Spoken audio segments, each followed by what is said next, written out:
आज रास्ता बना लिया है तो कल मंजिल भी मिल जाएगी। हौसलों से भरी यह कोशिश एक दिन जरूर रंग लाएगी। जय हिंद दोस्तों, कैसे हैं आप सभी लोग। उम्मीद करते हैं स्वस्थ होंगे, मस्त होंगे और पढ़ाई वढ़ाई चल रहा है एकदम बढ़िया, एकदम रैपचिक चल रहा है ना।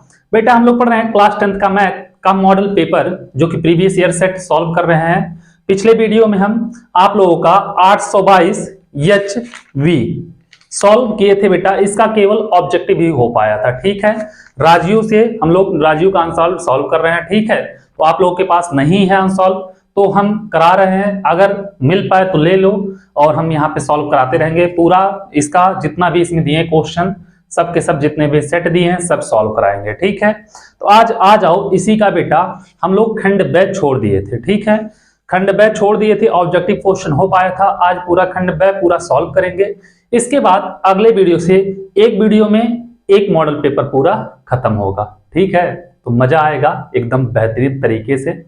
तो चलो हम लोग लगाते हैं बेटा खंड ब, सॉल्व करते हैं आपके कौन से 2 नंबर वाले क्वेश्चन, ठीक है। तो आ जाओ, क्या कह रहा इसमें बाबू, सबसे पहले ऊपर क्या दिया है उसको पढ़ना। कह रहा सभी भाग हल कीजिए। तो इसमें जितने क्वेश्चन दिए हैं सब के सब हल करने हैं। और ऑब्जेक्टिव क्वेश्चन में बेटा हम लोग 20 नंबर के तो कर चुके हैं। तो कह रहा एक घन का आयतन 1331 सेंटीमीटर क्यूब है, इसके प्रत्येक भुजा ज्ञात कीजिए। तो इसका क्या करना बेटा, प्रत्येक भुजा ज्ञात करना है। जैसे बाबू क्या है क्वेश्चन देखना, इसमें कौन सा क्वेश्चन रहेगा बेटा, 20 तो हो गया था, 21 नंबर, 21 का ए, ठीक है, कह दिया है। तो क्वेश्चन नंबर कौन सा होगा, क्वेश्चन नंबर 21 का यह होगा बाबू कै, ठीक है। कह रहा है कि ध्यान देना, एक घन का आयतन, घन क्या होता है आप लोगों को पता है बाबू कि घन कुछ इस प्रकार होता है। ना लगे घन तब भी मान लेना कि हाँ सर यह एक क्या है, घन है, ठीक है। क्योंकि मानना तो आप लोगों को पड़ेगा ही, ठीक है। मान लेना कि यह क्या है, घन है। यह बेटा क्या हो गया, घन हो गया। यह इसकी क्या हो गई, भुजा। अगर यह ए रहेगा तो यह भी भुजा ए रहेगा, यह भी भुजा ए रहेगा। घन का प्रत्येक भुजा क्या होता है, समान होता है, ठीक है। तो घन का आयतन दिया है 1331 सेंटीमीटर क्यूब। क्या दिया है बाबू, घन जो दिया है, घन का आयतन दिया है, क्या दिया है, 1331 सेंटीमीटर क्यूब, ठीक है। घन का आयतन क्या होता है बेटा, भुजा क्यूब, ठीक है। क्या होता है, भुजा क्यूब। भुजा क्यूब बराबर आ जाएगा 1331 सेंटीमीटर क्यूब, ठीक है। भुजा क्या है बेटा, ए। तो ए का क्यूब हम लिख सकते हैं, या भुजा पूछा है तो ए लिखने की जरूरत ही नहीं, डायरेक्ट भुजा लिखो, ठीक है। तो भुजा क्यूब क्या होगा बेटा, भुजा क्यूब। तो भुजा पूछा है ना, इसमें क्या पूछा है, इसकी भुजा ज्ञात कीजिए। तो 1331 किसका क्यूब होता है बेटा, 1331 होता है 11 का क्यूब, ठीक है। तो दोनों साइड अब क्यूब आ गया, तो जब भुजा निकालोगे बेटा तो भुजा बराबर आ जाएगा 11 सेंटीमीटर। कितना आएगा, आया समझ में, एकदम रैपचिक आया ना। भुजा कितना होगा, 11 सेंटीमीटर होगा, ठीक है। तो उम्मीद कर रहे हैं आप लोगों को समझ में आया होगा, ठीक है। तो एकदम आराम से ऐसे अच्छे अच्छे क्वेश्चन आप लोगों को कराते चल रहे हैं। बशर्ते आप लोग वीडियो को लाइक करना भूल जाते हो तो मत भूलो, कर दो और अपने दोस्तों को भी शेयर करो जिससे वो लोग भी पढ़ सके, ठीक है। आ जाओ बेटा, 6 नंबर क्वेश्चन क्या कह रहा, क्वेश्चन नंबर 6, ठीक है। क्वेश्चन नंबर 6 क्या कह रहा बाबू, इसमें यदि द्विघात समीकरण x² + 3x - p = 0 का एक मूल 2 है तो p का मान बताइए, ठीक है। क्या कह रहा, x² + 3x - p बराबर 0, ठीक है। इसका एक मूल क्या है बेटा, 2 है। तो एक मूल मतलब वही x का वैल्यू होता है, ठीक है। तो x बराबर हो गया 2, तो p का वैल्यू बताना है। तो क्या रखेंगे बेटा, इसमें x का मान 2 हम रख देंगे। तो जब रखोगे यहाँ पे होगा 2 का स्क्वायर प्लस यहाँ पे 3 गुणे x है बेटा तो 2 हो जाएगा, ठीक है। माइनस p बराबर 0। अब 2 का स्क्वायर कितना होता है, 4 होता है, प्लस 3 दूनी कितना होता है, 6, माइनस p बराबर 0। 6 4 10 और बेटा माइनस p जब इधर जाएगा तो प्लस p, हम लिख सकते हैं p बराबर 10, ठीक है। तो p का वैल्यू कितना होगा बेटा, 10 हो जाएगा। उम्मीद कर रहे हैं 21 का 6 नंबर भी समझ में आया होगा, ठीक है। तो चलो इसको मिटाते हैं और देखेंगे बाबू इसका गए नंबर क्वेश्चन क्या कह रहा है उसको भी देखते हैं। आ जाओ गए नंबर क्वेश्चन पे, 21 का गए। ठीक है, क्या कह रहा बाबू, ये cos थीटा बराबर 15/17 हो तो sin थीटा का मान बताइए। cos थीटा बराबर क्या दिया है बेटा, cos थीटा बराबर 15/17। तो हमसे पूछ रहा है बेटा sin थीटा का वैल्यू, क्या पूछ रहा है, sin थीटा का वैल्यू। आपको बता दें मेरे रसूलुल्लाह, अगर लंब कर्ण में बाझोगे तब भी आएगा, मतलब पाइथागोरस प्रमेय लगा के निकालना पड़ेगा। और नहीं तो आप लोग पढ़े हो, क्या पढ़े हो, साइन स्क्वायर थीटा बराबर 1 - कॉस स्क्वायर थीटा। ठीक है, कॉस थीटा का वैल्यू बेटा 15/17 है, तो 1 - 15/17 का स्क्वायर। ठीक है, तो करोगे बेटा 1 - 15 के स्क्वायर 225, 17 के स्क्वायर 289, इसके बटे 1 कर दो, ये एलसीएम लोगे बेटा कितना आएगा, 289 आ जाएगा। ठीक है, यहां पे इसका इसमें गुणा होगा तो 289 - 225 हो जाएगा। ठीक है, अब घटाओगे बेटा तो साइन स्क्वायर थीटा है ना बराबर 9 में से 5 गया 4 बचेगा, 8 में से 2 गया कितना बचेगा बेटा 6 बचेगा, और 2 में से 2 गया 0 बचेगा, और बटे में 289। ठीक है, ये तो बेटा साइन स्क्वायर थीटा का वैल्यू आया, लेकिन हमसे पूछा था साइन थीटा का, तो साइन थीटा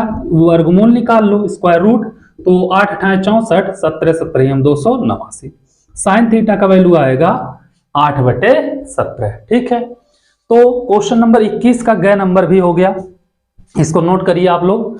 फिर आगे चलते हैं बेटा, इसका घय चलते हैं, देखते हैं। 20 नंबर तो पिछले वीडियो में कर चुके हैं, और 2 3 6 नंबर इधर भी हो गया, 36 नंबर हो गया, मतलब आधे से ज्यादा नंबर सॉल्व कर दिया आप लोग, 35 नंबर होता है टोटल। ठीक है, आ जाओ देखते हैं क्या कह रहा है घय नंबर क्वेश्चन। कह रहा बारंबारता सारणी का माध्य ज्ञात कीजिए। क्या निकालना है बाबू, माध्य निकालना है। चलो ठीक है, वर्ग अंतराल दिया है और बारंबारता दिया है। क्या दिया है, वर्ग अंतराल दिया है। ठीक है, वर्ग अंतराल दिया है, और क्या दिया है, बारंबारता दिया है। ठीक है, बारंबारता, जब बारंबारता दिया है बेटा तो मध्यमान यक्स हमको निकालना पड़ेगा, और जब मध्यमान यक्स निकालोगे तो यफ इंटू यक्स निकालना पड़ेगा, और कहीं बड़ा मान रहेगा तो हम पग विचलन लगाएंगे तो डी यू बहुत कुछ निकालना पड़ेगा। ठीक है, चलो आ जाओ देखते हैं वर्ग अंतराल क्या दिया है। वर्ग अंतराल दिया 0 से 2, 2 से 4, 8 से 10 तक है जी। ठीक है, 0 से 2, 2 से 4, 4 से 6, 6 से 8, और 8 से 10, ये हो जाएगा बाबू आपका वर्ग अंतराल। ठीक है, ये हो गया आपका वर्ग अंतराल। अब बारंबारता क्या दिया है, बारंबारता दिया है बेटा 1 2 6 8 3, 1 2 6 8, बेटा 8 है ये 3। ठीक है, 1 2 6 8 3, ये हो गया। यक्स निकालोगे बेटा मध्यमान, इसको जोड़ोगे 2 और 0 और 2, 2 होगा, 2 में 2 से भाग दोगे 1। ठीक है, 2 4 और 2 6 होगा, 2 से भाग दोगे 3, 6 4 10 होगा, 2 से भाग दोगे 5, 8 6 14 होगा, 2 से भाग दोगे 7, 10 8 18 होगा, 2 से भाग दोगे 9 हो जाएगा। ठीक है, अब यफ इंटू यक्स निकालना बेटा, तो इसका इसमें गुणा करोगे 1 होगा, 3 दूनी 6 होगा, 6 5 30 होगा, 17 बटे 56 होगा, और 9 त्रिक 27 हो जाएगा। ठीक है बाबू, क्या माध्य यक्स बार बराबर होता है सिग्मा यफ यक्स अपान सिग्मा यफ। तो बेटा यह क्या होगा, बारंबारता यही है यफ, तो इसको पूरा जोड़ोगे तो सिग्मा यफ होगा, इसको पूरा जोड़ लोगे तो सिग्मा यफ इंटू यक्स हो जाएगा। यफ यक्स है, पूरा जोड़ लोगे यफ इंटू यक्स हो जाएगा। 1 2 1 3, 6 3 9, 9 8 17 3 20, यह आ जाएगा आपका बेटा कितना, 20 आ जाएगा। ठीक है, इसको करोगे बाबू 1, यहाँ पे 7 6 13, 13 और 6 1 7, 20 हो जाएगा, 2 बचेगा, 2 2 4, 4 5 9 3 12, 120 हो जाएगा। तो रखोगे बेटा 120 बटे 20, 0 0 कैंसिल, 2 6 12, तो इसका माध्य जो आएगा बेटा क्या आएगा, माध्य x बार कितना आएगा बाबू, 6 आएगा। ये हो जाएगा इसका आंसर। इसको नोट करिए आप लोग। फिर चलते हैं बाबू अगले क्वेश्चन पे, देखते हैं अगला क्वेश्चन क्या कह रहा, उसको भी लगाते हैं। ठीक है, उम्मीद कर रहे हैं इतना आप लोग समझ में आया होगा, कोई दिक्कत कहीं पे भी नहीं हुआ होगा और ना होने पाएगा। ठीक है, इसको आप लोग नोट कर लीजिए। कहीं पे कोई दिक्कत हो, कोई क्वेश्चन ना समझ में आ रहा हो, आप लोग बिंदास कमेंट करिए, इसको सॉल्व हम कराएंगे। ठीक है, आ जाओ देखते हैं बेटा इसका अन्ना क्या कह रहा, क्या कह रहा बाबू। अन्ना नंबर क्वेश्चन है, कह रहा है कि बिंदु -3, 5, 4 को मिलाने वाली रेखाखंड के मध्य बिंदु की निर्देशांक ज्ञात कीजिए। ठीक है बेटा, मान लिया एक बिंदु बाबू यहाँ पे A है, यहाँ पे एक बिंदु है B। ठीक है, एक रेखाखंड है, मिला रही है, इसका निर्देशांक दिया है -3, 10,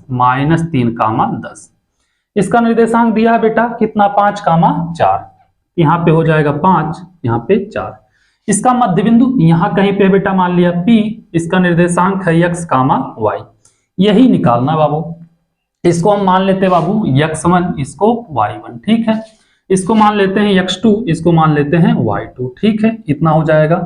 तो मध्य बिंदु का निर्देशांक क्या होता है बेटा, मध्य बिंदु के लिए जब देखोगे, क्या देखोगे, मध्य बिंदु के लिए, ठीक है, मध्य बिंदु के लिए देखोगे क्या होगा, x बराबर x1 plus x2/2, x1 plus x2/2 और y बराबर होता है y1 प्लस y2/2। ठीक है, तो x बराबर x1 कितना बेटा, -3 है, -3 प्लस x2 कितना, 5/2।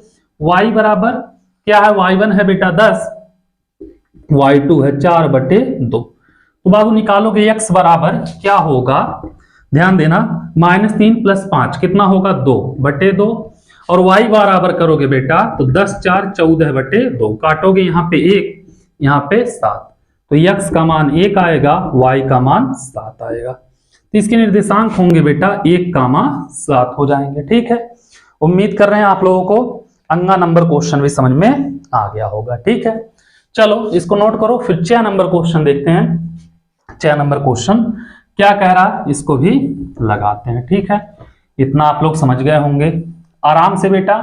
आप लोग अगर बुक नहीं सॉल्व किए हो तो दिक्कत होगी, आप लोगों को फार्मूला नहीं पता है तो दिक्कत होगी, तो इसलिए पूरा फार्मूला अच्छे से पढ़ लो। ठीक है, आ जाओ 6 नंबर क्वेश्चन क्या कह रहा, कह रहा है बाबू, यदि बिंदुओं -1, -3 और x, 9 के बीच की दूरी कितनी है बेटा, 13 मात्रक है, तो x का मान बताइए। क्या कह रहा बेटा, 13 मात्रक है तो x का मान बताइए। यहाँ पे बाबू मान लिया एक बिंदु A है, यहाँ पे एक बिंदु क्या है, B है, इसके बीच की दूरी कितनी है बेटा, 13 मात्रक है। कितना है, 13 मात्रक है। इसका निर्देशांक दिया है -1, 3, -1, -3 है। ठीक है, इसका निर्देशांक है बाबू x, 9। तो यहां से अगर करोगे बाबू, इसको मान लेते हैं हम x1, इसको y1। ठीक है, और इसको मान लेते हैं बाबू x2, इसको मान लेते हैं y2। तो बीच की दूरी कितना बाबू, 13 मात्रक है। तो AB के बीच की दूरी अगर के लिए करोगे बेटा, तो बीच की दूरी का फार्मूला क्या होता है, बीच की दूरी का फार्मूला होता है D बराबर बेटा √x2 माइनस x1 का होल स्क्वायर। बेटा x2 माइनस x1 करो या x1 माइनस x2 करो, कोई दिक्कत नहीं है। ठीक है, यहाँ पे y2 माइनस y1 का whole square, y2 minus y1 करो या y1 माइनस y2 करो, कोई दिक्कत नहीं है। ठीक है, तो बेटा बीच की दूरी कितनी है, 13 है। ठीक है, इन अंडर रूट क्या होगा बेटा, x2 कितना है, x है, तो x माइनस x1 कितना है, 1 है, तो माइनस माइनस प्लस 1 का स्क्वायर। y2 कितना है, 9 है। ठीक है, माइनस फिर यहाँ पे -3 है, तो माइनस माइनस प्लस 3 का स्क्वायर। ठीक है, कर लोगे। एक काम करो बाबू, दोनों पक्षों का वर्ग कर दो। क्या करोगे, दोनों पक्षों का वर्ग करने पर, तो दोनों पक्षों का जब वर्ग करोगे बेटा तो 13 का स्क्वायर हो जाएगा 169, और यहाँ पे वर्ग करते ही बाबू करड़ी हट जाएगा, तो यहाँ पे होगा x प्लस 1 का स्क्वायर प्लस 9 3 12 का स्क्वायर, ठीक है। क्या होगा? 12 का स्क्वायर। यहाँ पे 169 a प्लस बी का square x square plus 1 plus 2x और 12 पर हम 144 हो जाएगा। 144 को इधर लाओ, 144 नहीं, इसको इसमें जोड़ लो। 169 बराबर x square plus 2x plus 144 एक यह है 145, ठीक है। कर लोगे? इसको जब इधर लाओगे तो कितना होगा? 169 माइनस 145 बराबर एक्स स्क्वायर प्लस 2x। तो घटाओगे 9 में से 5 गया 4, 6 में से 4 गया 2, 1 में से 1 गया 0। तो एक्स स्क्वायर प्लस 2x बराबर 24। या इसको हम उधर कर दें तो हम लिख सकते हैं x square plus 2x minus 24 बराबर 0। अब इसका बाबू फैक्टर करना पड़ेगा, गुणनखंड करना पड़ेगा। ऐसे गुणनखंड करो कि गुणा करने पे तो बेटा कितना है? -24 है, जोड़ने घटाने पे कितना है? +2 है। तो 6 चौक 24 होता है बाबू। तो x square plus 6x minus 4x minus 24 बराबर 0। बाबू इसमें x हम कॉमन ले लें तो बचेगा x प्लस 6 माइनस 4 कॉमन ले लें तो x प्लस 6 बराबर 0, ठीक है। अब क्या करें? दोनों में कॉमन दिख रहा है x प्लस 6, x प्लस 6 हम कॉमन ले लेते हैं। तो x प्लस 6 अगर कॉमन लेंगे तो क्या बचेगा? x माइनस 4 बचेगा बराबर 0, ठीक है। क्या बचेगा? x माइनस 4 बच जाएगा। अगर बेटा मेरे रसगुल्ला, मेरे गुलाब जामुन x प्लस 6 बराबर 0 लेंगे तो x बराबर -6 होगा, ठीक है। अगर हम x माइनस 4 बराबर 0 लेंगे तो x बराबर 4 होगा, ठीक है।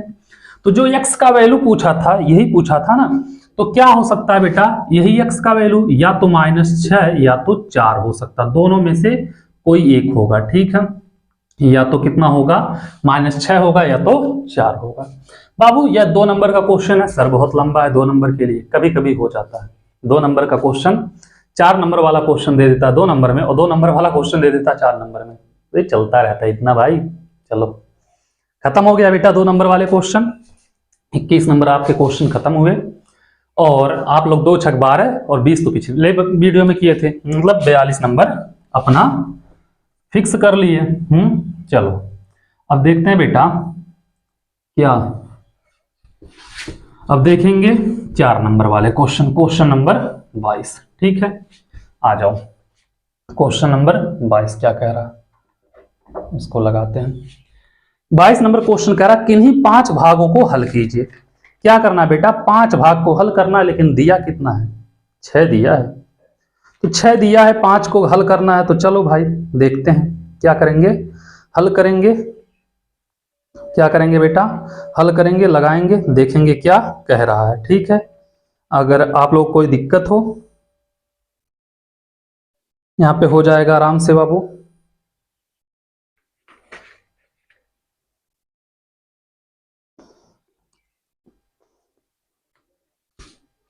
क्या लिखना बेटा? क्या आप लोगों को कोई दिक्कत हो बेटा तो आप लोग क्या करना? कमेंट करना, ठीक है। क्या कह रहा बाबू? 2 ऐसे क्रमागत विषम धनात्मक पूर्णांक ज्ञात कीजिए जिनके वर्गों का योग 290 हो, ठीक। क्रमागत विषम धनात्मक पूर्णांक बेटा तो क्या होगा? माना, लिखना बेटा, माना पहला विषम धनात्मक पूर्णांक, ठीक है, बराबर x। और क्रमागत 2 लिखना है तो क्रमागत दूसरा विषम धनात्मक पूर्णांक, ठीक है। क्रमागत लिखना बेटा, क्रमागत दूसरा विषम धनात्मक पूर्णांक। बेटा सम बोलेगा या विषम बोलेगा? पहला आप x माने हो तो दूसरा आंख मूंद के x + 2 मानोगे, ठीक है। कह रहा दोनों के वर्गों का योग कितना है? दोनों के वर्गों का योग 290 है, ठीक है। तो यहाँ पे लिखना बाबू प्रश्नानुसार। क्या लिखोगे? प्रश्नानुसार। जब लिखोगे दोनों के वर्गों का मतलब इसके वर्गों का इसके वर्गों का, ठीक है। तो इसका वर्ग हो गया प्लस इसके वर्गों का इसका वर्ग हो गया, दोनों का योग मतलब प्लस हो गया। कितना हो गया बेटा? 290। यही बोला ना 290, ठीक है। खोल दो, यहाँ पे एक्स स्क्वायर होगा, यहाँ पे बेटा एक्स स्क्वायर 2 का 4 प्लस 2 दूनी 4x बराबर 290। जोड़ दो, 2x स्क्वायर होगा यह हो जाएगा 4x, 4 को उधर कर दो बेटा, 290 माइनस 4। तो एक काम करो बाबू, इन दोनों में से 2 कॉमन ले लो, 2 कॉमन लोगे, x स्क्वायर प्लस 2x बराबर, यहां पे हो जाएगा बेटा 286। कितना होगा? 286। 2 कॉमन लिए हो तो भाग दे दो बाबू, तो x स्क्वायर प्लस 2x बराबर 286/2 काटोगे, 2 एक कम 2, 2 चौक 8, 2 तिया 6, 143 आएगा बेटा। क्या आएगा? x स्क्वायर प्लस 2x बराबर 143, यही होगा। इसको इधर कर दो, x square plus 2x minus 143 बराबर 0। ऐसे 2 संख्या बताओ बेटा कि गुणा करने पे तो 143 आए, लेकिन जोड़ने या घटाने पे 2x आए। ठीक है, तो 13 इग्रहियम है, 13 दाम 130, 13 इग्रहियम 143, तो 13 इग्रहियम हो जाएगा बेटा प्लस 13 माइनस 11। करोगे तुरंत हो जाएगा, कोई दिक्कत नहीं होगा। तो करो, x square plus 13x minus 11x minus 143 बराबर 0। x कॉमन लेंगे, x प्लस 13 माइनस 11 कॉमन लेंगे, x प्लस 13 बराबर 0। तो होगा x प्लस 13 और यहाँ पे x माइनस 11 बराबर 0। तो करोगे बेटा तो x प्लस 13 बराबर 0, तो x बराबर माइनस 13, तो यह तो हो नहीं सकता है, गलत है बेटा, क्योंकि किसी की वैल्यू धनात्मक बोला है तो माइनस में तो होगा नहीं। x माइनस 11 बराबर 0 लेंगे अगर बेटा, तो x बराबर हो जाएगा 11। ठीक है, पहला विषम धनात्मक पूर्णांक इसका 11 होगा, दूसरा होगा बेटा x की जगह पे 11 रखोगे प्लस 2, 11 प्लस 11 प्लस 2 13 हो जाएगा। ठीक है, तो क्रमांक 2 धनात्मक विषम पूर्णांक क्या होगा? 11 और 13, यही आपका आंसर हो जाएगा। ठीक है, उम्मीद कर रहे हैं आप लोगों को क्वेश्चन नंबर 22 का क समझ में आ गया होगा। ठीक है, तो चलो इसको नोट करो, फिर चलते हैं बाबू, देखते हैं क्वेश्चन नंबर 22 का ख क्या कह रहा है, उसको भी लगाते हैं। ठीक है, इतना आप लोग समझ गए होंगे, कोई भी दिक्कत नहीं होने पाएगा। आ जाओ, तो 42 4 कितने नंबर हो गए? 46। ये सब तो 4 नंबर के हैं। आ जाओ बाबू, ख नंबर देखते हैं, ख नंबर क्वेश्चन क्या कह रहा है। ख नंबर क्वेश्चन कह रहा है कि सिद्ध कीजिए कि 2 सकेंद्रीय वृत्तों में से बड़े वृत्त की जीवा छोटे वृत्त को स्पर्श करती है, स्पर्श बिंदु पर समद्विभाजित करती है। ठीक है, एक बेटा क्या है, ध्यान देना, एक छोटा वृत्त है। ठीक है, एक क्या है बेटा, बड़ा वृत्त है, ऐसे समझ लेना। दोनों का केंद्र यही है, केंद्र O। इसकी एक जीवा ऐसे जा रही है बेटा, ऐसे जा रही है, नहीं लग रहा है सही ना? ऐसे ही किसकी जीवा जा रही, समझ लेना। ठीक है, यह बड़े वृत्त की जीवा हो गई बेटा A और B। यहाँ पे मान लिया बिंदु P है, इसको यहां से मिला दे बेटा, OP हो जाएगा। ठीक है, कोई दिक्कत नहीं होगा, क्या होगा? OP हो जाएगा। और इसको हम बाबू यहां से मिला दें तो क्या होगा? OB। इसको यहां से मिला दे तो क्या होगा?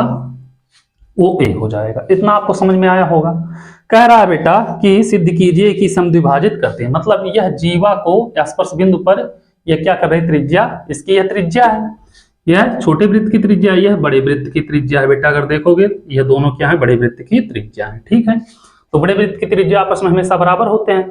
तो सिद्ध क्या करना है बेटा, जो AP है BP के बराबर है। ठीक है, क्या सिद्ध करना है? सिद्ध करना कह रहा है, सिद्ध करना है क्या, AP जो है बेटा यह BP के बराबर है।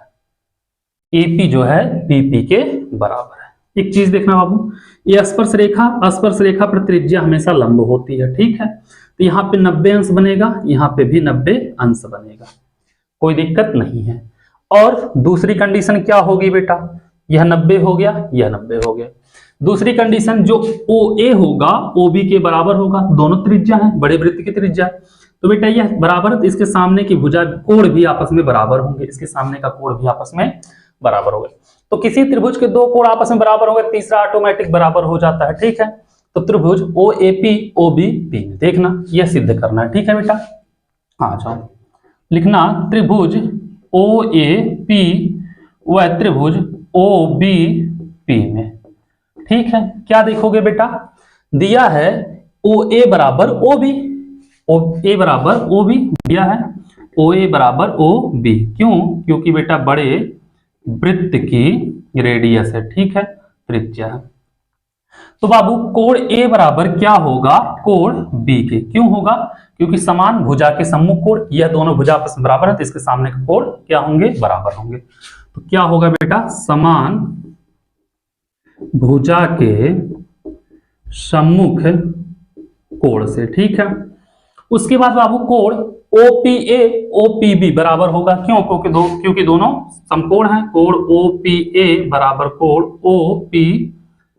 क्यों, क्योंकि दोनों समकोण है। अतः क्या होगा बेटा, त्रिभुज OAP सर्वांगसम होगा बेटा त्रिभुज OBP की। कैसे, एंगल सर्वांग समता से हो जाएगा। अब यहां से अगर देखोगे बेटा, AP दूसरा तीसरा, AP जो होगा BP के बराबर हो जाएगा। हमको यही सिद्ध करना था, AP बराबर BP। कैसे बेटा, CP CT से, क्रॉसमेंडिंग पार्ट ऑफ कॉन्ग्रुएंट ट्रायंगल। यही सिद्ध करना था, आ गया। देखो 4 नंबर का क्वेश्चन छोटे में आ गया, कभी कभी बड़ा होता है, कभी कभी छोटा होता है। ठीक है, तो चलो इसको नोट करो, फिर चलते हैं बाबू अगले क्वेश्चन पे। देखते हैं अगला क्वेश्चन क्या कह रहा। क्वेश्चन नंबर गए तो कितना नंबर हो गया आपका, 46 4 50, मतलब टोटल घुमा फिरा के जो भी हुआ हो। आ जाओ गए नंबर पे। ठीक है, गए नंबर क्या कह रहा, गए नंबर कह रहा बाबू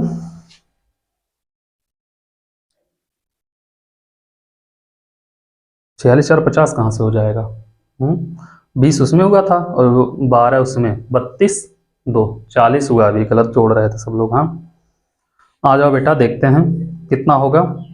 ख हो गया। ग क्या कह रहा, कह रहा चित्र में यदि LM समांतर CB, चित्र दिया है बेटा, चित्र देखना, गलत जोड़ रहे थे। हाँ, क्या हो जाएगा बेटा, यहां पे करोगे AC दिया है बेटा, A और C। ठीक है, इसको यहां लेके गया है, इसको यहां लेके गया है। ठीक है, कुछ ऐसे है फिगर बेटा, इसको यहां से मिला दिया है, इसको यहां से मिला दिया है, मतलब यहां से। ठीक है, आ जाओ करोगे बाबू, यहां पे B और D दिया है, यहाँ पे दिया है B, यहाँ पे दिया है D, यहाँ से एक रेखा बेटा यहाँ पे मिला दिया, यहाँ से एक रेखा यहाँ पे मिला दिया। ठीक, यहाँ पे दिया है L, यहाँ पे M, यहाँ पे M, यहाँ पे L दिया है, यहाँ पे M, यहाँ पे M। ठीक है, जो दिया है उसको लिख लेना। क्या करना बेटा, दिया चित्र में यदि LM समांतर CB, बेटा LM समांतर CB मतलब यह है इसके समांतर है। ठीक है, जो दिया है इसको लिख लेना। क्या दिया है, LM समांतर CB। ठीक है, और क्या कह रहा, LN समांतर CD, LN समांतर CD, LN मतलब यह वाला बेटा इसके समांतर है। ठीक है, तो सिद्ध कीजिए कि, क्या करना है बेटा, सिद्ध करना है। फिगर तो बहुत बड़ा बना दिए, कहीं जगह कम ना पड़ जाए। सिद्ध कीजिए कि क्या बेटा, AM upon BM, AM upon BM बराबर AN upon DN, AN upon DN, AM upon BM और AN अपान DN। ये क्या करना है बेटा, सिद्ध करना है। आ जाओ यहां से लिखते हैं हल।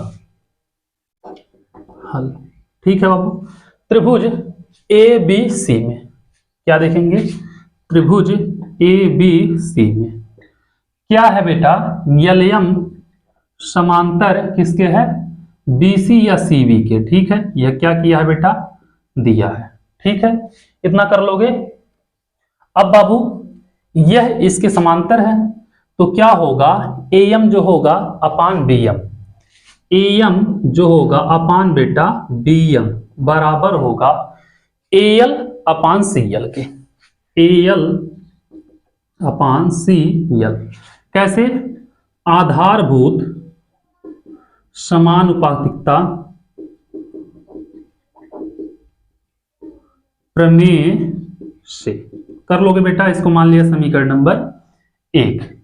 इतना जब कर लोगे फिर त्रिभुज ACD में देख लेना। क्या देखोगे, त्रिभुज ACD में क्या होगा बेटा, इसमें ध्यान देना, LN जो है समांतर है CD के, यह भी दिया है, LN समांतर CD के। ठीक है, दिया है। आ जाओ बेटा, LN समांतर CD के। अब यहां से क्या होगा, जो A N upon D N, क्या होगा बेटा, A N upon D N बराबर हो जाएगा A L upon C L के, A L upon C L के। इसमें भी वही बेटा आधारभूत समानुपातिकता प्रमेय, इसको मान लेना समीकरण नंबर 2।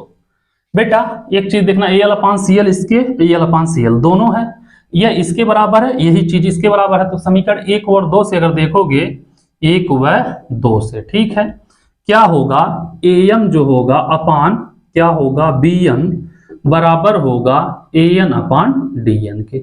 यही सिद्ध करना था, यह आ गया। इसको नोट करिए बाबू, फिर चलते हैं हम लोग, ग नंबर हो गया, घ नंबर क्वेश्चन पे देखते हैं क्या कह रहा है, उसको भी लगाते हैं, ठीक है। तो आप लोग बेटा 12 नंबर 2 नंबर वाले में किए थे, 20 नंबर ऑब्जेक्टिव 32, और ये कितना 12 नंबर ये हो गया, 44 नंबर अब हुआ है। लोग गलत स्टार्टिंग में जोड़ दिए थे, हाँ 30 नंबर से जोड़ दिए थे डायरेक्ट, क्योंकि उसमें था 20 नंबर का ना।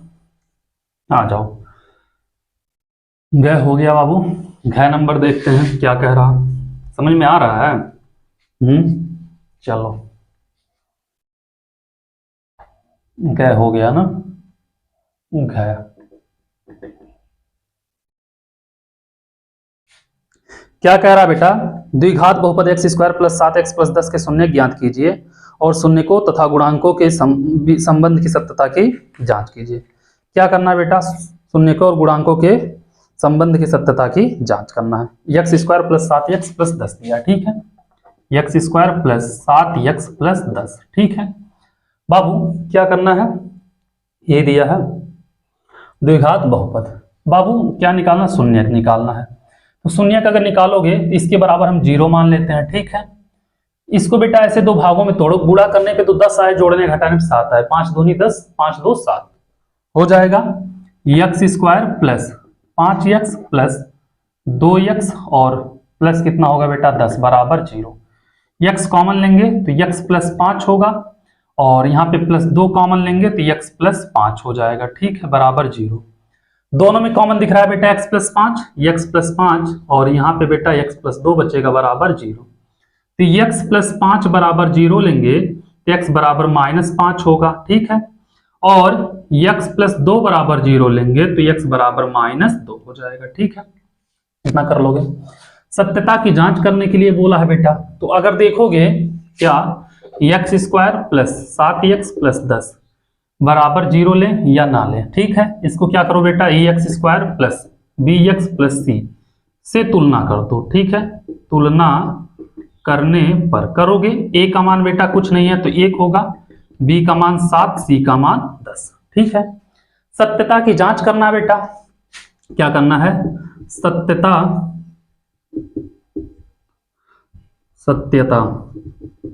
की जांच करना, ठीक है बेटा।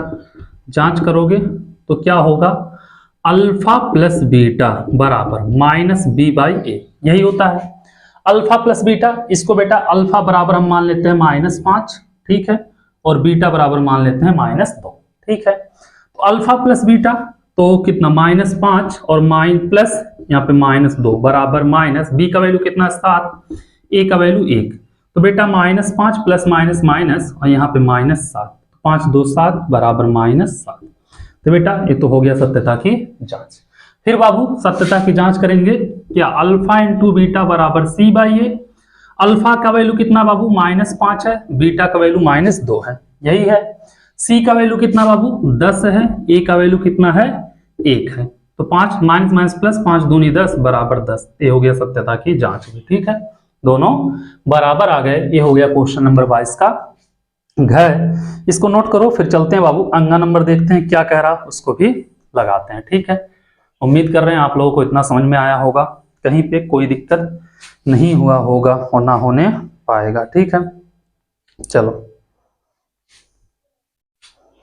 इसको हम मिटा रहे हैं।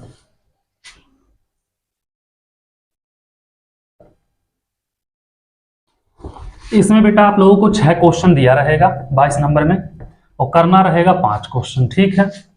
आ जाओ अन्ना नंबर हम बताते हैं, ठीक है।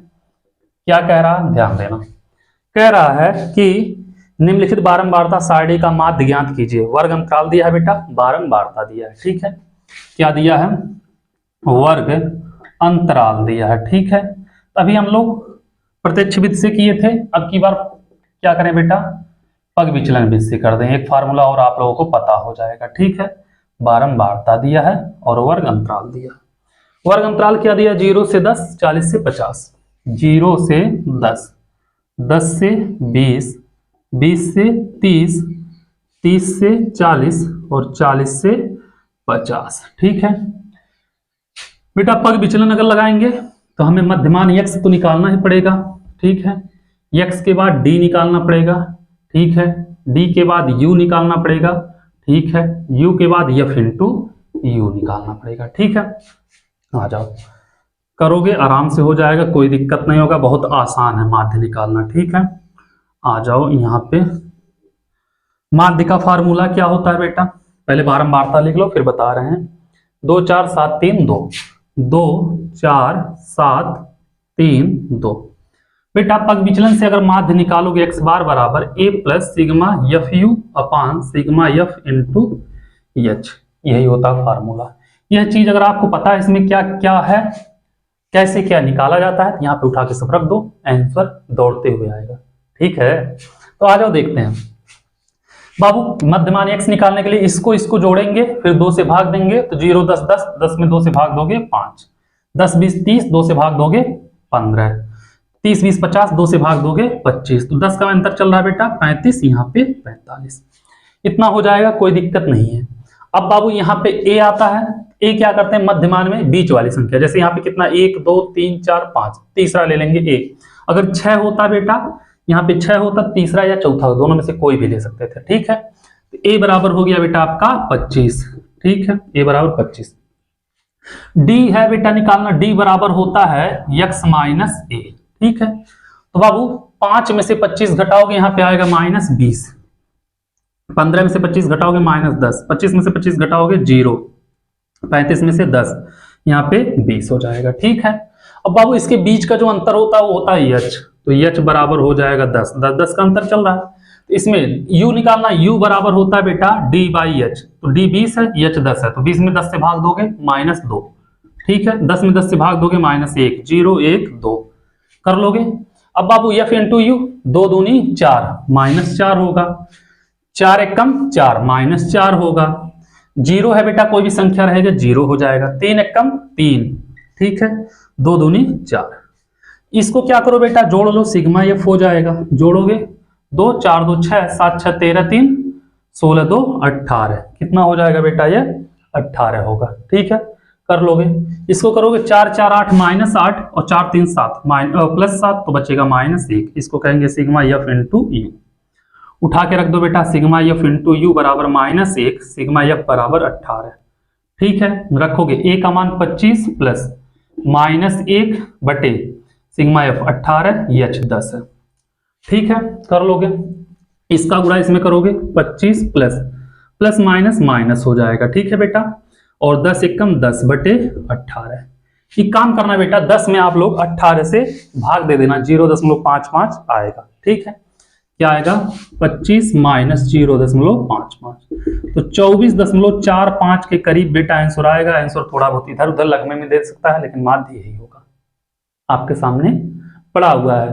किसका, इसका माध्य। ठीक है, चलो इसको नोट करो, फिर चलते हैं बाबू अगले क्वेश्चन पे, देखते हैं अगला क्वेश्चन क्या कह रहा है, उसको भी लगाते हैं। ठीक है, इतना आप लोग समझ गए होंगे, कोई दिक्कत कहीं पे भी नहीं हुआ होगा, तो इतना तो आराम से आप लोग कर ही लोगे।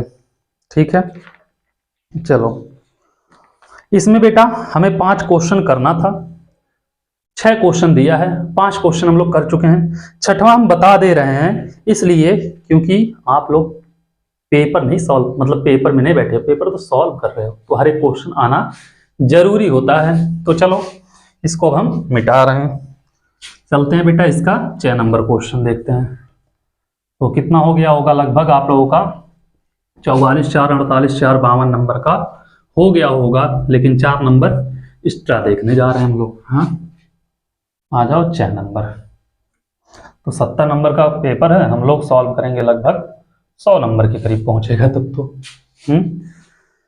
चलो, कह रहा एक थैले में लाल गेंद और कुछ नीली गेंद हैं, ठीक है। तो बेटा लाल गेंद, एक थैले में 5 लाल गेंद हैं, तो लाल गेंद कितने हैं बाबू? लाल गेंद दिया है, ठीक है।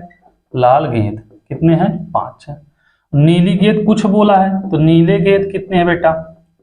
मान लिया x है, माना लिख लेना, ठीक है। माना नीले गेंद कितने हैं बेटा? नीली बोला है या नीले बोला है? नीली गेंद, तो नीली लिख देना, बात खत्म। किसी से जबरदस्ती नहीं, जो बोले वही, ठीक है। तो नीली गेंद कितनी है बेटा? x है।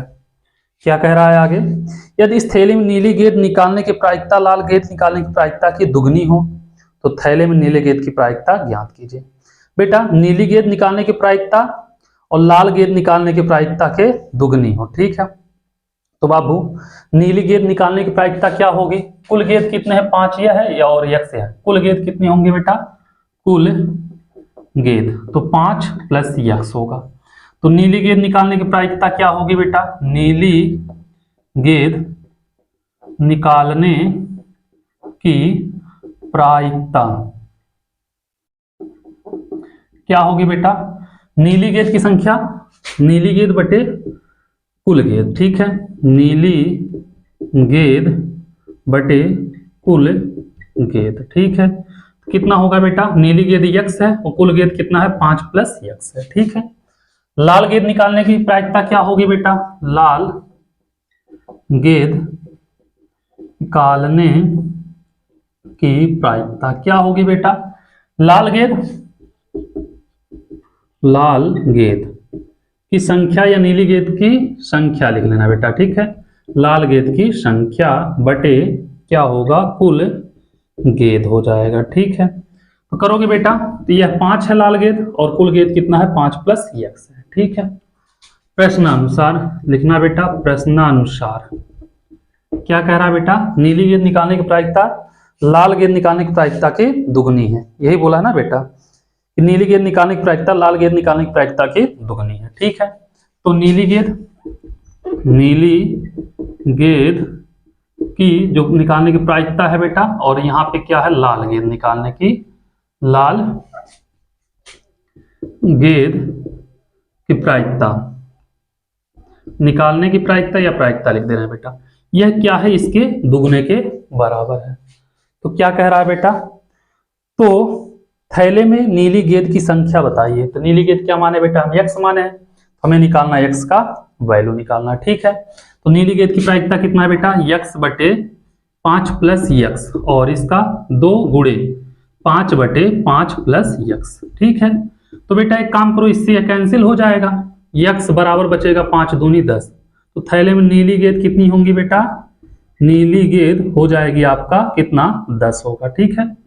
थैले में नीली गेंद कितनी होगी? 10 होगी, बस यही बताना था, यह आ गया, ठीक है। चलो इसको नोट करो, फिर चलते हैं बाबू क्वेश्चन नंबर 23 पे, देखते हैं 23 नंबर क्वेश्चन क्या कह रहा, उसको भी लगाते हैं। इतना आप लोग समझे होंगे, कोई भी दिक्कत कहीं पे नहीं होना चाहिए।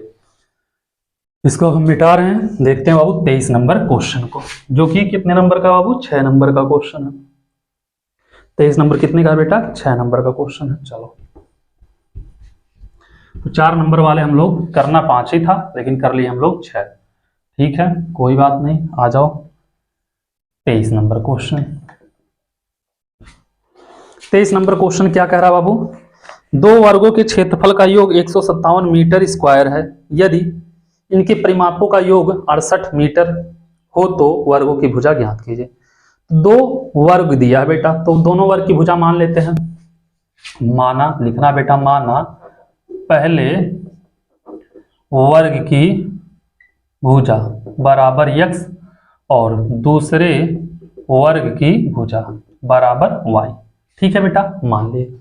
अब बाबू क्या कहा है कि इसका क्षेत्रफल का योग, 2 वर्गों के क्षेत्रफल का योग 157 है और परिमापों का योग कितना है बेटा? 68 मीटर है, ठीक है। तो पहले वर्ग का क्षेत्रफल क्या होगा बेटा? पहले वर्ग का क्षेत्रफल, तो वर्ग का क्षेत्रफल होता है बेटा भुजा स्क्वायर, तो x स्क्वायर होगा, और दूसरे जो होगा बेटा दूसरे वर्ग का क्षेत्रफल, यह भी भुजा स्क्वायर होता है बेटा, तो y स्क्वायर हो जाएगा। परिमाप देख लो बेटा, क्या देख लो? पहले वर्ग का परिमाप। वर्ग का परिमाप क्या होता है बेटा? 4 गुणे भुजा होता है तो 4x होगा, 4 इंटू x या 4x लिख सकते हो बेटा, ठीक है। और दूसरे वर्ग का परिमाप अगर देखोगे, दूसरे वर्ग का परिमाप कितना होगा? 4y हो जाएगा, ठीक है। तो वर्गों का योग प्रथम शर्तानुसार बेटा लिखना, प्रथम शर्तानुसार x square plus Y square, पहले दोनों वर्गों का योग कितना है बेटा? 100 कुछ है, 157 मीटर स्क्वायर, 157 मीटर स्क्वायर, ठीक है। इसको मान लिया बेटा समीकरण नंबर 1, ठीक है। उसके बाद क्या दिया है बेटा? परिमापों का योग द्वितीय शर्तानुसार लिखना बेटा, द्वितीय शर्तानुसार परिमाप का योग 4x प्लस 4y बराबर 68 मीटर स्क्वायर है। यही है ना बेटा, 4x प्लस 4y बराबर 68 मीटर स्क्वायर। तो बाबू 4 कॉमन ले लो, x प्लस वाई बराबर 68, तो x प्लस वाई बराबर 68/4, तो 4 एकम 4, 4 सत्ते 28, 17 हो जाएगा। x प्लस वाई बराबर 17 हो जाएगा, ठीक है। x प्लस वाई बराबर क्या होगा बेटा? 17 हो जाएगा। इसको मान लिया समीकरण नंबर क्या मान लिया बेटा? 2। तो यहां से है, यहां से है, एक काम करो अभी मत मानो बाबू, x का वैल्यू निकाल लो, 17 माइनस वाई। अब मान लेना बेटा समीकरण नंबर इसको 2, ठीक है। एक काम करो बाबू, समीकरण 1 यह हो गया, समीकरण 2 यह हो गया। समीकरण 2 x का मान समीकरण 1 में रख दो, ठीक है। समीकरण लिखना 1 व 2 से, ठीक है। तो x का वैल्यू कितना बेटा? 17 माइनस वाई, 17 माइनस वाई का स्क्वायर और प्लस यहाँ पे क्या है? वाई स्क्वायर बराबर 157 है। क्या है? 157। इतना आप लोग कर लोगे, इतना करने में कोई दिक्कत नहीं होगा। अब बाबू इसको खोल दो स्क्वायर, तो 17 का स्क्वायर 289, यही होता है ना, 17 का स्क्वायर हो जाएगा 289 और a square plus B square, Y square minus 17 दूनी 34 वाई और प्लस वाई स्क्वायर, ठीक है, बराबर 157। तो एक काम करो बाबू, आ जाओ इधर, 289 रहेगा, 289 Y square plus 2y square minus 34y बराबर 157। या तो बाबू 157 इधर कर दो, माइनस 157 कर दो, माइनस 157 बराबर 0। तो 9 में से 7 गया, कितना बचेगा बेटा? 2, 8 में से 5 गया 3 और यहाँ पे 1 बच जाएगा, 132। 132 और plus 2y square minus 34y बराबर 0। तो बेटा 2 कॉमन ले लेना, लिखना y स्क्वायर माइनस 17y और प्लस 2 कॉमन, 2 छक 12 और 2 छक 12, 66 बराबर 0। बेटा 0 में 2 से भाग दोगे क्या आएगा? 0 आ जाएगा, ठीक है। तो क्या होगा? y square minus 17y plus 66 बराबर 0। ऐसे दो संख्या बताओ, गुणा करने पे बेटा प्लस 66 आए, जोड़ने या घटाने माइनस 17 आए, 11 छक्का 66 करोगे, y square minus 11y minus 6y plus 66 बराबर 0। y कॉमन लेंगे बेटा, y माइनस 11 माइनस 6 कॉमन लेंगे, y माइनस 11 बराबर 0। तो y माइनस 11 y माइनस 6 बराबर 0। तो y माइनस 11 बराबर 0 लेंगे बेटा तो y बराबर 11 आएगा, ठीक है। y माइनस 6 बराबर 0 लेंगे तो y बराबर 6 आएगा, ठीक है। अगर बाबू y, हम पहले दूसरे वर्ग की भुजा निकल गया y ना, तो दूसरे वर्ग की भुजा अगर हम 6 लेते हैं, 11 लेते हैं, ठीक है। अगर हम y बराबर क्या लेते हैं बेटा? 6 लेने पर 6 लेते हैं, तब क्या होगा x का मान? देखना, तो समीकरण 3 से करना बेटा, समीकरण 2 से, ठीक है।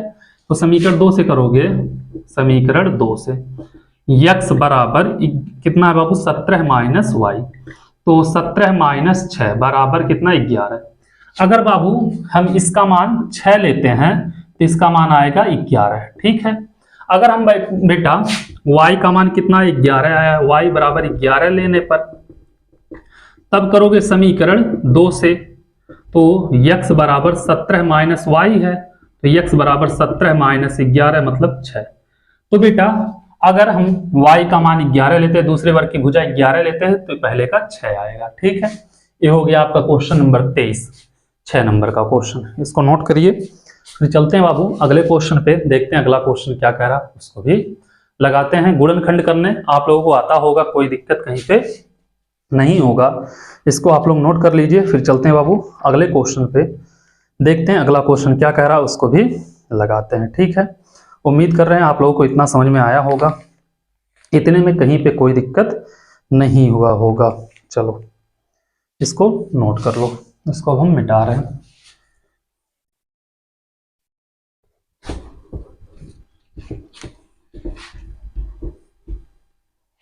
बेटा 6 नंबर क्वेश्चन में 3 क्वेश्चन आपका दिया रहेगा और हर एक क्वेश्चन के साथ अथवा करके एक क्वेश्चन और दिया रहता है। ठीक है, अगर आप लोगों को वह क्वेश्चन नहीं आ रहा है तो अथवा वाला लगा सकते हैं।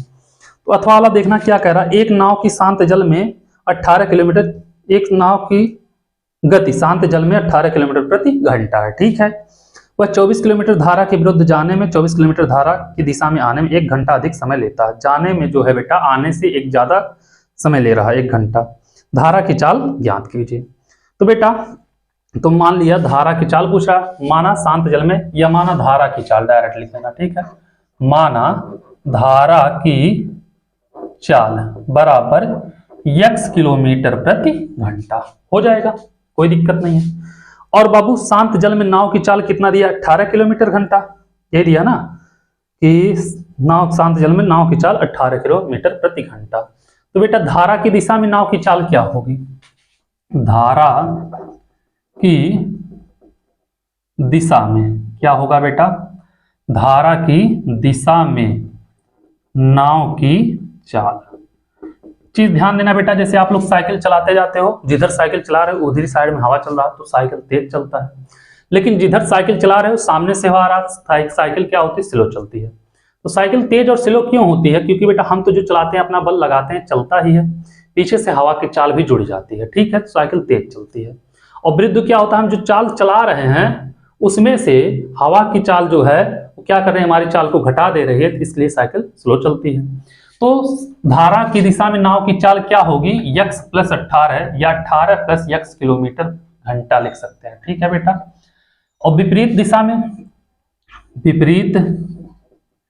विपरीत दिशा में नाव की चाल, यही बोले बेटा घट जाएगी, तो 18 - x किलोमीटर प्रति घंटा। इसको बेटा 18 + x कर लेना, x + 18 रहने दोगे तब भी कोई दिक्कत नहीं है। ठीक है, किलोमीटर प्रति घंटा, इतना समझ में आया।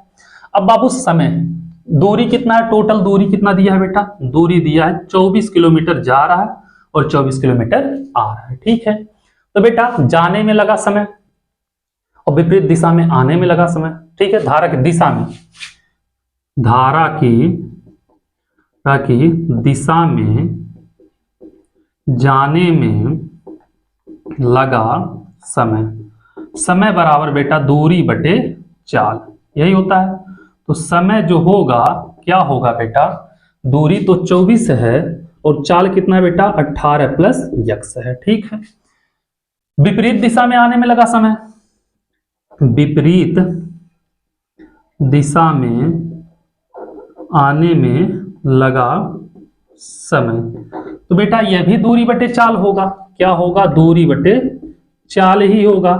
तो समय जो इसका लग रहा है बेटा क्या होगा, दूरी 24 है और चाल कितना है बेटा इसका, 18 - x, यह समय लग रहा है। ठीक है, प्रश्नानुसार लिखना, प्रश्नानुसार कह रहा बेटा जो जाने में लगा समय है उससे विपरीत दिशा में आने में लगा समय 1 घंटा ज्यादा लग रहा है। ठीक है बेटा, तो धारा की दिशा में लगा समय, धारा की दिशा में, और नहीं तो बेटा इसको मान लेना T1, इसको मान लेना T2। ठीक है, तो T1 क्या है बेटा, धारा की दिशा में जाने में लगा समय, और T2 क्या है बेटा, धारा के विपरीत दिशा में आने में लगा समय। ठीक है, इसमें बेटा 1 घंटा कम समय लग रहा है, इसमें 1 घंटा ज्यादा समय लग रहा है। समझ में आया, इसमें 1 घंटा ज्यादा, इसमें कम लग रहा है, इसमें ज्यादा, मतलब जो विपरीत है तो ज्यादा समय ले रहा है जाने में, और उसी दिशा में तो जल्दी पहुंच रहा है। तो बेटा बराबर कैसे हो सकते हैं, या तो कम समय ले रहा है या ज्यादा, तो क्या करो बाबू, इसमें से 1 घटा दो। ठीक है, अब हो गया दोनों बराबर। अब बाबू क्या है, T1 का वैल्यू 24 बटे 18 + x, और यहाँ पे 24 बटे 18 - x - 1, इतना हो जाएगा बेटा। इतना करने में कोई दिक्कत आप लोगों को नहीं होगा, इतना तो आराम से आप लोग कर लोगे। ठीक है, एक काम करो बाबू, इसको पक्षांतर कर लो। पक्षांतर करोगे 24/18 प्लस यक्स, ये इधर आएगा 24/18 माइनस यक्स बराबर -1।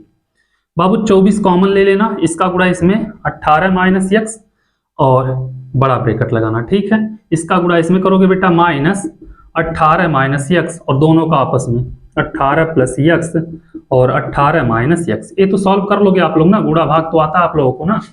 इसको कॉमन लोगे, दोनों का एलसीएम हो जाएगा 18 प्लस एक्स 18 माइनस एक्स, इसका गुणा इसमें इसका गुणा इसमें। इतना करने में आप लोगों को कोई भी दिक्कत नहीं होना चाहिए, इतना तो आराम से आप लोग कर लोगे। ठीक है, चलो यहाँ पे 24 है बेटा, रहने देना, क्या करो 24 को रहने दो।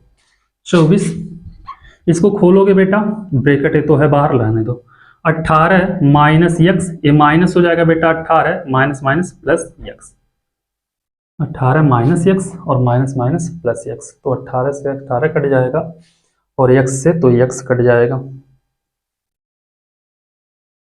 एक मिनट बाबू, इसका गुणा इसमें होगा ना, तो यहाँ पे प्लस रहेगा, तो माइनस और प्लस माइनस माइनस हो जाएगा। ठीक है, प्लस माइनस माइनस होगा, बटे ए प्लस बी ए माइनस बी, ए स्क्वायर माइनस बी स्क्वायर होता है, तो 18 अठारह 324 माइनस यक्स स्क्वायर, ठीक है, बराबर -1 हो जाएगा।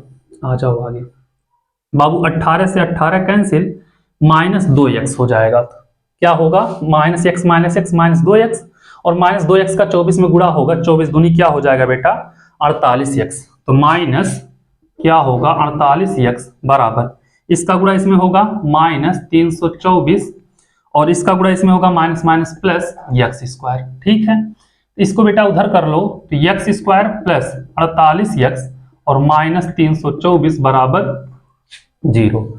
324 को ऐसे तोड़ो बेटा कि गुणा करने पे तो -324 आए, जोड़ने या घटाने पे 48 प्लस 48 आना चाहिए, तो क्या होगा बेटा 54 छक हो जाएगा 324। ठीक है, तो x square plus 54x minus 6x minus 324 बराबर 0।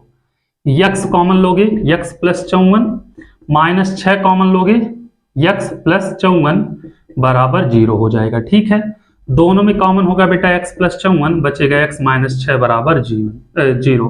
यक्स प्लस 54 बराबर 0, तो x बराबर हो जाएगा -54। बेटा किसी की भी चाल निगेटिव नहीं होती है। ठीक है, तो अगर हम x माइनस 6 बराबर 0 लेते हैं तो x बराबर आएगा 6। तो बेटा जो धारा की चाल होगी वह कितना होगा 6 किलोमीटर प्रति घंटा होगा। ठीक है, ये हो गया क्वेश्चन नंबर 23 का अथवा। ठीक है, इसको नोट करिए, फिर चलते हैं बाबू क्वेश्चन नंबर 24 पे, देखते हैं 24 नंबर क्वेश्चन क्या कह रहा है, उसको भी लगाते हैं। ठीक है, उम्मीद कर रहे हैं आप लोगों को इतना समझ में आया होगा, कोई दिक्कत नहीं हुआ होगा, इतना तो आप लोग कर ही लोगे। ठीक है, चलो इसको हम मिटा रहे हैं। समझ लो 6 नंबर वाला हम लोग तो 2 कर लिए, जुड़ेगा तो 1 ही, क्योंकि हम लोग अथवा वाला भी किए हैं। आ जाओ 24 नंबर क्वेश्चन पे, देखते हैं 24 नंबर क्वेश्चन क्या कह रहा।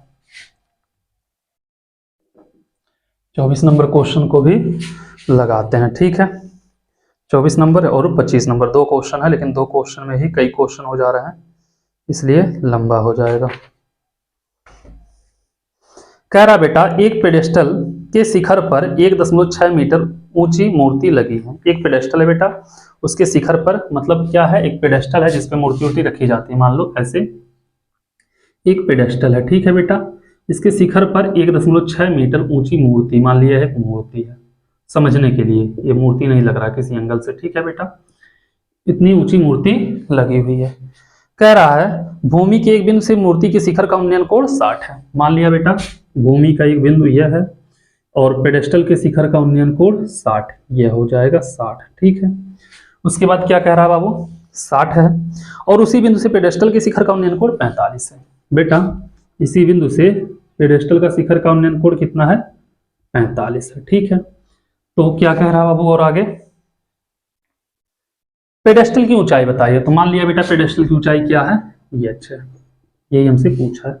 ये इसके बीच की दूरी मान लिया x। ठीक है, ये a हो गया, यह b हो गया, यह c हो गया, यह d हो गया।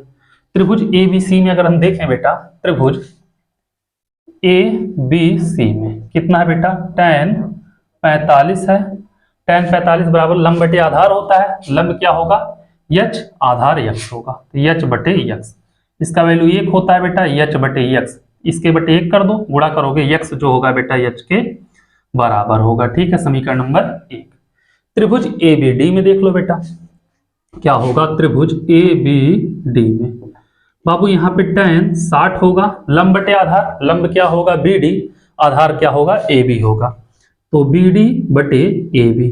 ठीक है, tan 60 का मान करड़ी में 3, बी डी का मान कितना बेटा, h प्लस 1.6 है, क्या है h प्लस 1.6, बी डी क्या है बेटा, ए बी क्या है, ए बी है x, इसका गुणा इसमें कर दो इधर, तो क्या होगा ध्यान दोगे, √3 x बराबर h प्लस 1.6, इतना कर लोगे बाबू। तो x जो है बेटा h के बराबर है, x क्या है, h के बराबर है, तो समीकरण 1 व 2 से अगर देखोगे, समीकरण 1 से क्या लिख सकते हैं बेटा हम, √3 h बराबर h प्लस 1.6, इसको इधर लाओ, √3 h माइनस h बराबर 1.6, h कॉमन ले लो, h कॉमन लोगे, √3 माइनस 1 बराबर 1.6, तो h निकालना बेटा, तो 1.6 बटे √3 माइनस 1, ऊपर नीचे बाबू क्या करो, √3 प्लस 1 यहाँ पे भी गुणा कर दो। ठीक है, गुणा करोगे तो h बराबर 1.6, √3 कितना है बेटा प्लस 1, और a माइनस बी है प्लस बी, तो √3 का स्क्वायर 3 माइनस 1 हो जाएगा, 1 का स्क्वायर 1, तो h बराबर 1.6 √3 प्लस 1, यहाँ पे बेटा कितना होगा 2, काटोगे 2 8 16, 0.8 आएगा। ठीक है, तो h का मान 0.8 √3 प्लस 1, ये हो जाएगा इसका वैल्यू। ठीक है, क्वेश्चन नंबर 24 का हो गया बाबू आंसर। पेडेस्टल की ऊंचाई पूछा था, माने थे हम लोग पेडेस्टल की ऊंचाई क्या है, h है, तो आ गया उसका वैल्यू। ठीक है, चलो इसको नोट करो, फिर चलते हैं बाबू अगले क्वेश्चन पे, देखते हैं अगला क्वेश्चन क्या कह रहा, उसको भी लगाते हैं।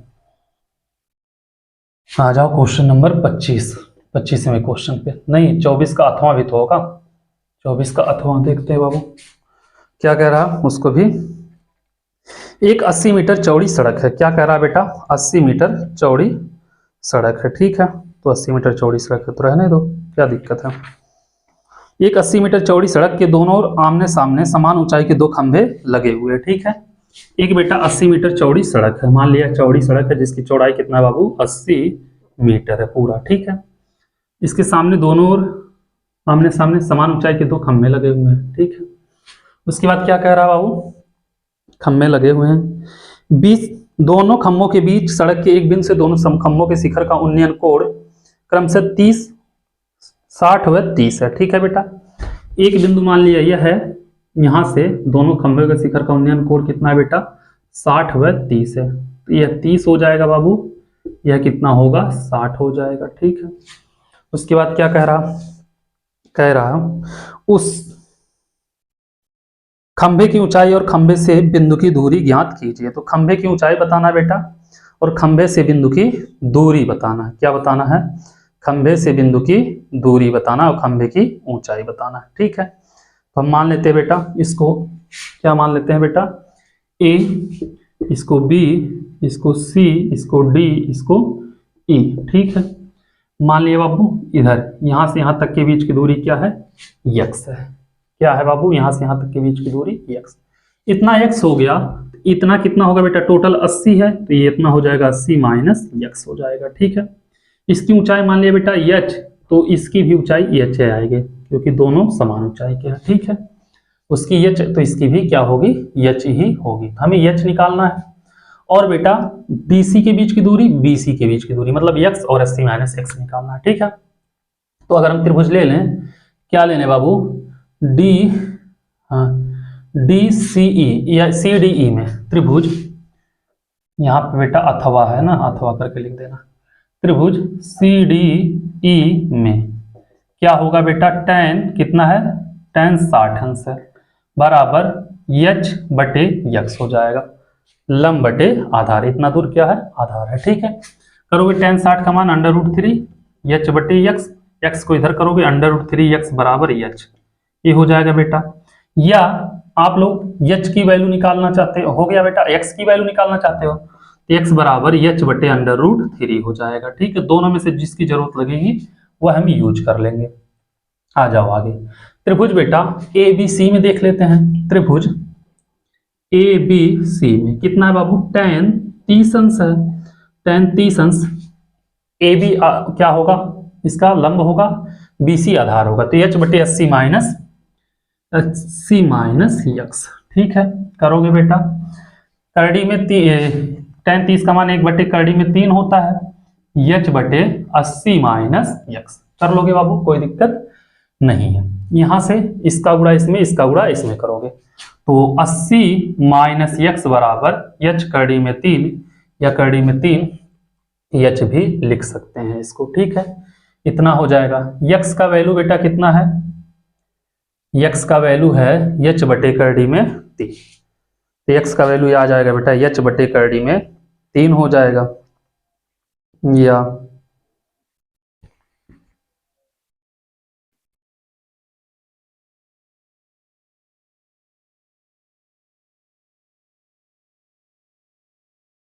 एच का वैल्यू, चलो करो देखते हैं बेटा। एच का वैल्यू कितना है, करड़ी में 3 यक्स है। ठीक है, 80 माइनस यक्स, एच का वैल्यू बेटा कितना हो जाएगा, करड़ी में 3 यक्स और गुणे करड़ी में 3, तो 80 माइनस यक्स ये हो जाएगा बेटा 3 यक्स, ये इधर जाएगा, 80 माइनस यक्स है बेटा, तो इधर 80, 3 यक्स इधर जाएगा 4 यक्स, 1 यक्स प्लस हो जाएगा, तो 4 यक्स बराबर 80, तो यक्स बराबर करोगे बेटा तो 80 बटे 4, 20 चौक के 80, यक्स का वैल्यू आएगा बेटा 20। ठीक है, यक्स का वैल्यू आ गया 20 और एच निकालना बेटा, तो एच बराबर करड़ी में 3 यक्स, यही है, तो एच बराबर करड़ी में 3 यक्स, तो एच बराबर क्या होगा, करड़ी में 3 गुणे 20, तो एच बराबर 20 करड़ी में 3। ठीक है, खंभे की ऊंचाई आ जाएगी बेटा 20 करड़ी में 3 और एक बिंदु से दूरी आ जाएगी 20, और BC अगर निकालोगे तो क्या है, 80 माइनस यक्स है, 80 माइनस 20 कितना होगा, 60 होगा। ठीक है, तो एच बराबर आ गया 20 करड़ी में 3, BC के बीच की दूरी आ गई 60 और बेटा DC के बीच की दूरी आ गई 20, 20 करड़ी में 3, 60 20, ये हो जाएगा बेटा इसका आंसर। ठीक है, इसको नोट करो बाबू, फिर चलते हैं अगले क्वेश्चन पे, देखते हैं अगला क्वेश्चन क्या कह रहा। क्वेश्चन नंबर 25, उसको भी लगाते हैं। ठीक है, इतना आप लोगों को समझ में आया होगा, कोई दिक्कत नहीं हुआ होगा। क्वेश्चन इजी है बेटा, तनी थोड़ा सा मतलब दिक्कत हो जाता है कहीं कहीं पे, नहीं तो क्वेश्चन बहुत अच्छे हैं। आ जाओ क्वेश्चन नंबर 25 पे, देखते हैं 25 नंबर क्वेश्चन क्या कह रहा।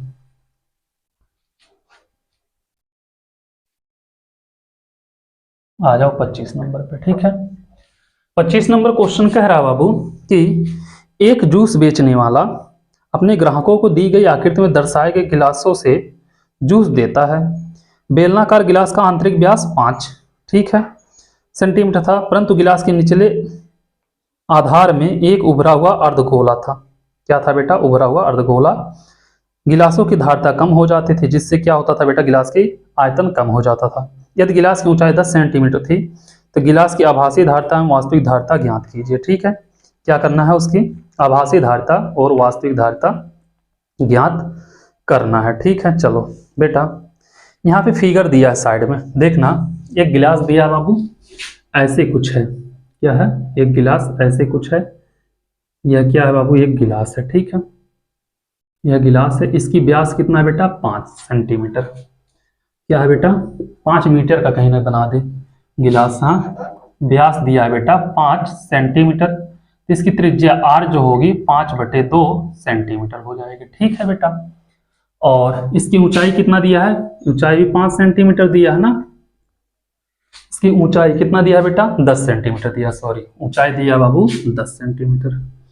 तो h बराबर 10 दिया है, तो h बराबर 10 सेंटीमीटर। ठीक है, एक चीज देखना बाबू, नीचे क्या है? तल, यहाँ पे ऐसे अर्धगोला बना हुआ, तो इसकी जो त्रिज्या होगी बेटा इतनी ऊंचाई है, तो ये अर्धगोला में कम कर देगा। ठीक है, ये r बराबर के होगा।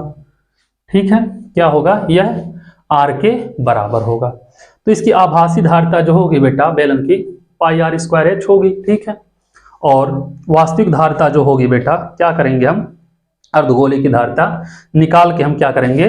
आभासी धारता में से घटा देंगे। ठीक है, तो आभासी धारिता क्या होगी बेटा, आभासी धारिता जो होगी, आभासी धारिता क्या होगी बेटा, होगी यह बेलन की धारिता या गिलास की धारिता। ठीक है, तो पाई आर स्क्वायर एच, पाई का वैल्यू कुछ बोला है बेटा, पाई का मान 3.14, 314 लिखा है, गलत लिखा, 3.14 लेना। ठीक है बेटा, 3.14। आर कितना बेटा, 5/2 है, तो 5/2 गुणे 5/2। एच कितना बेटा, 10 है, तो 10 हो जाएगा। आर दो बेटा, 2×5 = 10।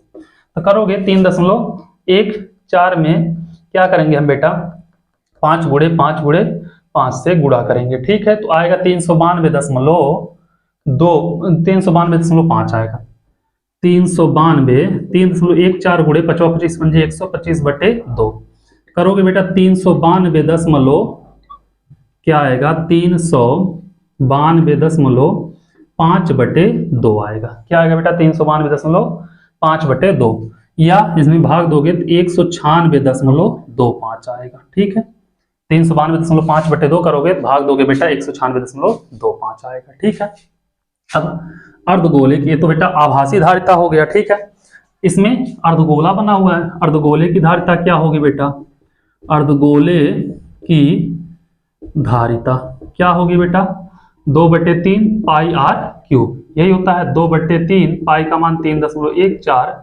और आर क्यूब बेटा 5/2 गुणे 5/2 गुणे 5/2, 1 2 से यह 2 कट जाएगा, गुणा करोगे बेटा कितना, 3.14 गुणे 125 मतलब 392.5 आएगा, 392.5 और बटे 2 दूनी 4 3 12, तो 392.5 में बेटा अगर 12 से भाग दोगे तो लगभग आएगा 32.7, कितना आएगा, 32.70 सेंटीमीटर क्यूब। यह भी बेटा ये रहेगा, ये भी हो जाएगा सेंटीमीटर क्यूब। ठीक है, वास्तविक धारिता क्या होगी बेटा, आभासी, गिलास की आभासी धारिता या बेलन की आभासी धारिता लिख सकते हो, यही चीज है ना बेटा।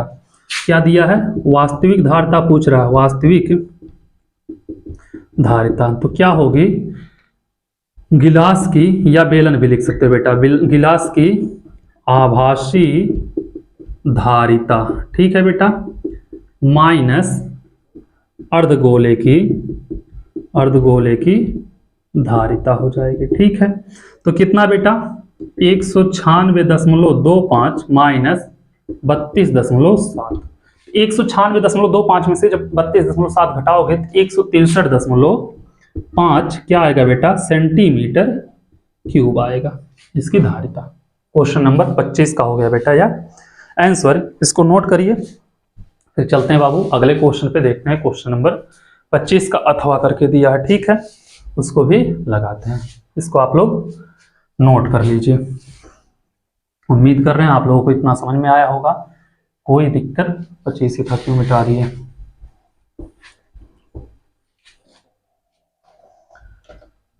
आ जाओ बेटा क्वेश्चन नंबर 25 का अथवा, और यह क्या है, इस मॉडल पेपर का लास्ट क्वेश्चन है। ठीक है, क्या कह रहा है बाबू, रसीद को अपने जन्मदिन के उपहार के रूप में एक लट्टू मिला जिस पर रंग नहीं किया गया था, वह इस पर अपने मोमिया रंगों में से रंग कराना चाहता है कि लट्टू एक शंकु के आकार का है जिसके ऊपर एक अर्धगोला अध्यारोपित है। लट्टू की पूरी ऊंचाई 5 सेंटीमीटर है, इसका व्यास 3.5 सेंटीमीटर जैसा कि चित्र में दर्शाया गया है। रसीद द्वारा रंग किए जाने वाले क्षेत्रफल ज्ञात कीजिए, पाई का मान 22/7 रखना। ठीक है बेटा, लट्टू कैसा है, कुछ इस प्रकार लट्टू है। ठीक है, मतलब इधर नीचे क्या है बेटा, शंक्वाकार है, हम तो बड़ा बन गया शंख, ऊपर क्या है बेलनाकार, तो अर्धगोलाकार है। ठीक है, इतना बड़ा मतलब बनता नहीं है लट्टू, ऐसे इसको कर दो, ऐसे कुछ और ऐसे कुछ बेटा लट्टू है, समझ लेना। ठीक है, और यहाँ पे कुछ दिया, कुछ कुल ऊंचाई दिया है बेटा यहाँ से यहाँ तक का 5 सेंटीमीटर। ठीक है, बेलन की ऊंचाई कुछ होगी बेटा, शंकु की ऊंचाई शंकु की ऊंचाई होगी, क्या करेंगे इसमें से त्रिज्या घटा देंगे, शंकु की ऊंचाई पता चल जाएगा। ठीक है, क्या दिया है, लट्टू की पूरी ऊंचाई 5 सेंटीमीटर, इसका व्यास दिया है बेटा, व्यास दिया है 3.5 सेंटीमीटर, त्रिज्या हो जाएगी 3.5/2 सेंटीमीटर। ठीक है, शंकु की ऊंचाई बेटा क्या होगा, ये इतना त्रिज्या होगा, आर घटा देंगे 5 में से हो जाएगा, तो शंकु की ऊंचाई क्या होगी बेटा, शंकु की ऊंचाई एच तो होगा 5 माइनस 3.5 बटे 2, 5 दूनी 10 माइनस 3.5 बटे 2 हो जाएगा 6.5 बटे 2। ये आ जाएगा बेटा 6.5 बटे 2 शंकु की ऊंचाई आ जाएगी। ठीक है, इतना आप लोग कर लोगे। उसके बाद बाबू क्या कहा है, पूरा लट्टू का कलर कराना है। तो अर्धगोले का बेटा क्या होगा, वक्रपृष्ठ प्लस बेलन का, शंकु का वक्रपृष्ठ। तो यल निकाल लो। यल बराबर क्या होता है बेटा, यल बराबर होता है इन under root R square plus H square. R कितना है बेटा 3.5 बटे 2 का स्क्वायर प्लस 6.5 बटे 2 का स्क्वायर, यही होता है बेटा। तो यल बराबर इन अंडर रूट 3.5 का स्क्वायर कितना होता है बेटा 12.25, क्या होगा 12.25, 2 का 4 प्लस 6.5 का 6 36 कितना हो जाएगा 42.25, 42.25 बटे 4 यल बराबर इन अंडर रूट। बेटा हर बराबर अंश जुड़ जाएगा तो 25 25 50 12 54 कितना हो जाएगा बेटा 54.5, 54.5 बटे 4 वर्गमूल निकाल लेना। कितना हो जाएगा बेटा 7 7 49 7 कितना आएगा बेटा लगभग, इसका निकालोगे अगर वर्गमूल टोटल भाग देके बेटा 54.5 इसका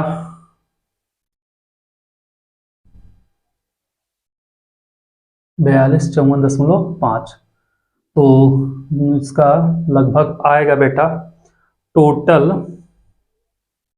54.5 में 4 से भाग दे दो। एक काम करो बेटा 4 से भाग दे दो तो आएगा लगभग 13.625, 13.625। तो यल बराबर बेटा अंडर रूट से बाहर 3 3 9 4 4 के 16, 3 दशमलव कुछ आएगा 691 आएगा बेटा, 3.691 ये आ जाएगा बेटा यल का मान। तो बेटा लट्टू जो दिया है इसका क्या पूछा है कि इसका व्यास इतना है, तो जैसा चित्र दिखाया गया रसीद द्वारा किए जाने वाला क्षेत्रफल। तो बेटा किए जाने वाला क्षेत्रफल क्या होगा, क्षेत्रफल जो होगा ये अर्धगोले का वक्र पृष्ठ होगा, अर्धगोले का वक्र पृष्ठ, ठीक है, और प्लस शंकु का वक्र पृष्ठ हो जाएगा, शंकु का वक्र पृष्ठ होगा। ठीक है बेटा, अर्धगोले का 2 पाई आर स्क्वायर, शंकु का पाई आर यल होता है। ठीक है, तो बेटा या तो क्या करो कॉमन ले लो या तो डायरेक्ट कर दो। तो पाई आर कॉमन ले लो, पाई आर कॉमन लोगे अगर पाई आर कॉमन होगा तो 2r प्लस यल होगा। पाई का मान 22/7, आर का मान 3.5/2, यही है ना आर का मान। और यहाँ पे 2 इंटू आर का मान 3.5/2 और प्लस यल का मान कितना है 3.691। ठीक है, 2 1 ग्रहीम 22 और 7 5 35, 0.5, 11 5 55, 5.5, 2 से 2 कैंसिल, 3.5 प्लस 3.691। ठीक है, तो करोगे बेटा 3 3 6 1 7 55, इसका 7.191 आएगा। ठीक है, 5.5 गुणे 7.191 गुणा कर देना बेटा, इसका गुणा करोगे लगभग आएगा 39.55 सेंटीमीटर स्क्वायर, 39.55 सेंटीमीटर स्क्वायर या 39.6 सेंटीमीटर स्क्वायर। क्या करना रहेगा बेटा, इसको रंग करना रहेगा। ये हो गया बेटा इसका आंसर 25 के अथवा का। और इसी के साथ यह फर्स्ट वाला मॉडल पेपर 2024 का जो कि 822 HV था खत्म हुआ। आप लोगों से एक ही रिक्वेस्ट है बेटा, जितना हो सके मेहनत से पढ़िए, मैथ में 100 में 100 लेके आइए। ठीक है, और लाइक करना शेयर करना तो नहीं भूलना है। ठीक है, थैंक यू सो मच।